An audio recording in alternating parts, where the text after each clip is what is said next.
Phone tapping प्रकरणामुळे फडणवीसांना अटकेची भीती असेल. स्वतःची अटक टाळण्यासाठी फडणवीसांनी पक्ष फोडले. राऊतांची फडणवीसांवर टीका.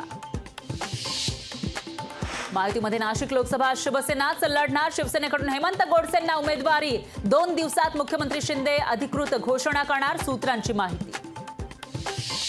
बारामतीमध्ये अपक्षाच्या तुतारी चिन्हावरून वाद. पक्षाला दिल्ल्या चिन्हावर शरद पवार पक्षाचा आक्षेप. राष्ट्रवादी शरदचंद्र पवार पक्षाकडून निवडणूक आयोगाकडे तक्रार.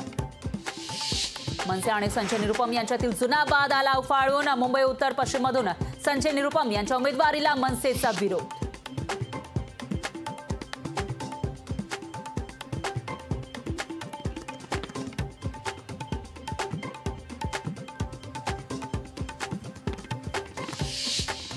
राणांकडून खालच्या दर्जाचं राजकारण सुरू. गेल्या 5 वर्षात कुठलीही विकास कामं केली नाही. यशोमती ठाकूर यांचा नवनीत राणांवर हल्लाबोल.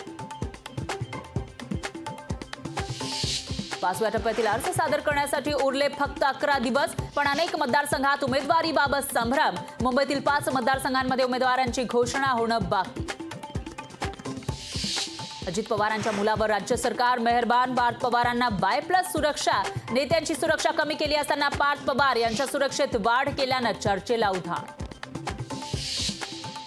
बारामती लोकसभेसाठी भाजपनं कंबर कसली. सुनेत्रा पवार यांना विजयी करण्याच्या दृष्टीनं पदाधिकाऱ्यांनी हिरिरीनं काम करावं. राष्ट्रीय सहसंघटन मंत्री शिवप्रकाश यांच्या सूचना. अमरावतीच्या सायन्स कोर मैदानाच्या बुकिंगवरून वाद. बच्चू कडू नवनीत राणांकडून मैदान बुक केल्याचा दावा. अमरावतीमध्ये मैदानावरून राणा विरुद्ध कडू संघर्षाची शक्यता. सोन्या चांदीच्या भावात मोठी घसरण. सोनं 2000 तर चांदी 3000 रुपयांनी स्वस्त. प्रति 10 ग्रॅम सोन्याचे भाव 71,600 वर तर चांदीचे भाव 80,500 रुपये किलोवर. लोकशाही मराठी ऐका, पहा, जागरूक रहा.